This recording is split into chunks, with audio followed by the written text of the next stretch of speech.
Welcome to the first video in Liberty Park Music's Composer Bio series. In this video, we'll review the life and works of one of the most famous composers in Western classical music, Ludwig van Beethoven. Though he died nearly 200 years ago, Beethoven's music remains some of the most commonly heard of any composer in the history of classical music. In this video, we're going to briefly introduce Beethoven's background, his music, and explore some of the circumstances surrounding his lasting fame.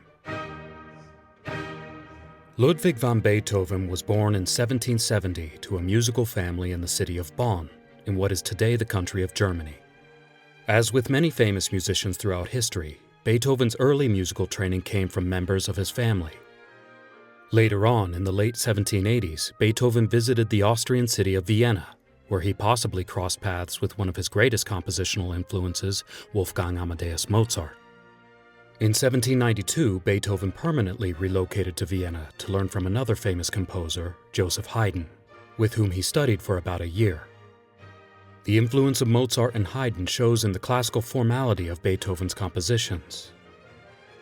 Beethoven's career would ultimately deviate from these older composers in that his income relied less on writing music for a church or royal court, but instead on writing music for individual patrons, commissions, performances, and for teaching. Beethoven never married or had children, but he helped raise his nephew Karl after the death of his brother in 1814. Beethoven's death on March 26, 1827 was a significant event in the city of Vienna, and his funeral was attended by an estimated 10,000 mourners. Perhaps the most commonly known fact about Beethoven's life is that he spent much of it without the ability to hear. Beethoven's deafness has become a point of musical legend, and proponents of his music often point to the remarkable body of work he created while deaf as a testament to his musical brilliance. Beethoven began losing his hearing in the 1790s, but did not lose it entirely until 1818. In 1802, when Beethoven realized his hearing loss was irreversible, he penned a letter to his brother. That letter, known today as the Heiligenstadt Testament, described his particular struggle and how his art, his music, was the only thing keeping him from falling into total despair. O ye men who think or say that I am malevolent, stubborn, or misanthropic, how greatly do ye wrong me! I was compelled early to isolate myself, to live in loneliness. When I at times tried to forget all this, oh, how harshly was I repulsed by the doubly sad experience of my bad hearing. And yet it was impossible for me to say to men, "Speak louder, shout, for I am deaf." Ah! How could I possibly admit such an infirmity in the one sense which should have been more perfect in me than in others, a sense which I once possessed in the highest perfection, a perfection such as few surely in my profession enjoy or have enjoyed? What a humiliation when one stood beside me and heard a flute in the distance and I heard nothing, or someone heard the shepherd singing and again I heard nothing. Such incidents brought me to the verge of despair. But little more and I would have put an end to my life. Only art it was that withheld me. Ah, it seemed impossible to leave the world until I had produced all that I felt called upon me to produce, and so I endured this wretched existence. The letter reveals both how passionately Beethoven felt about his music and how aware he was of the apparent irony that such a malady should befall him. Beethoven's deafness greatly affected his demeanor and social interactions as he aged, and in his final years his social circle had dwindled to a relatively few close confidants and musical counterparts. Beethoven composed in nearly all popular genres of his day, including songs, sonatas, piano trios, string quartets, concertos, symphonies, ballets, and overtures. He also wrote in church styles such as the cantata and mass, and also wrote one opera. Historians traditionally divide Beethoven's compositions into three time periods, designated early, middle, and late. The first period of Beethoven's mature compositions is known as the early period, or classical period, lasting from the 1790s to 1802. During this period, Beethoven generally followed the forms and musical expectations laid out in the music of Bach, Mozart, and Haydn, incorporating only a few of the experiments that would mark his later periods. Some of the most well-known of the early period works include the Sonata No. 8 in C minor, Opus 13, known as the Pathetique Sonata, the First Piano Concerto, the first of his string quartets, and the first symphonies. Beethoven's middle period, sometimes called the Heroic period, is where many of his unique characteristics as a composer emerged.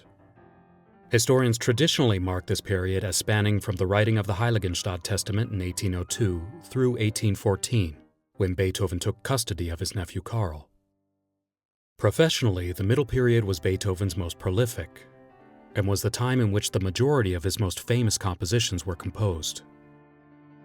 Musically, this period is marked by Beethoven's experiments of expanding classical music forms, modulating to previously unacceptable key areas, and expanding the instrumentation and dynamics of his musical works. Well-known works composed during this time include the Third and Fifth Symphonies, the Waldstein Sonata, the Fifth Piano Concerto, and the Razumovsky String Quartet. Beethoven's late period, also known as his experimental period, covers his compositions from 1814 to 1827. The music Beethoven wrote during this time was more experimental, further pushing the boundaries of classical harmony and form and leaving many listeners of the day more bewildered than awestruck.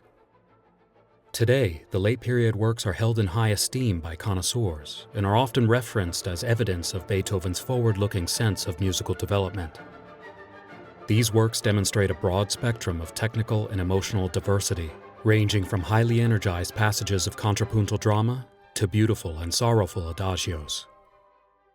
Famous works from this time include the Ninth Symphony, the Hammerklavier Piano Sonata, Opus 106, and the C-sharp minor string quartet, Opus 131. The music of Ludwig van Beethoven is among the most well-regarded and resilient in all of Western classical music. However, he was not the only composer of his time to write great and innovative music.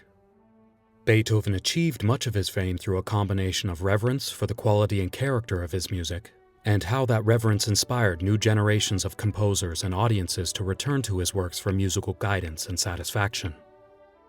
Beethoven's biography, that of a man heroically overcoming crushing challenges to change the face of musical creativity, fit in so well with the Romantic aesthetic that many Romantic composers became enamored with him, and his legend continued to grow throughout the decades.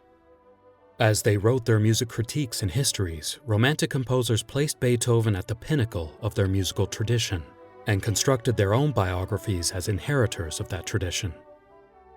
Examples of composers who worked on the apotheosis of Beethoven and his legend include Franz Liszt, Robert Schumann, Richard Wagner, and Gustav Mahler. Such composers wanted to be seen as great geniuses who also overcame intense personal struggles to create unique and emotional music.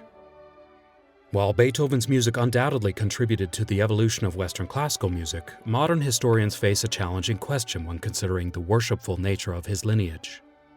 Is Beethoven famous because of his music, or because of his fame? Whatever the answer, Beethoven's music continues to influence and affect musicians and music lovers the world over, and will almost certainly continue to do so into the future. Thanks for watching. For more music history videos and articles, stay tuned to Liberty Park Music. And keep an eye out for further entries to our Composer Bio series, in which we'll explore the lives and music of your favorite classical composers.